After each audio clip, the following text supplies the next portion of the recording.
Tigilan na ang pag-iisip na boring ang mga lawa. Paano kung may dinosaur na sumulpot habang nagde-date kayo?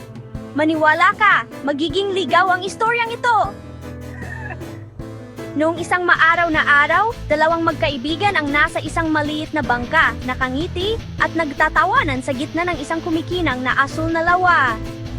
Bigla, nagsimulang bumula sa paligid nila, parang pinaka-fizzy na soft drink sa mundo. Walang ano-ano, isang malaki, nakakatawang ulo ng dinosaur ang sumulpot mula sa tubig. Ang dinosaur ay may malaking ngiti pero ay naku, sobrang gutom pala nito. Ang sumunod na nangyari, isang pangatlong kaibigan, nalululutang sa isang ducky float ay bahagyang kinagat sa paa. Sumigaw siya, "Hoy, kinikiliti ako!" at nagpatalsik ng tubig na nagpatawa sa lahat, pati na sa dinosaur.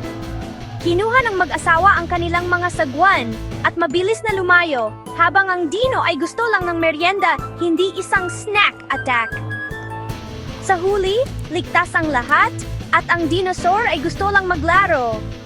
Kaya, sa susunod na nasa lawa, imulat mong mabuti ang iyong mga mata, hindi mo alam kung sino ang maaring sumulpot.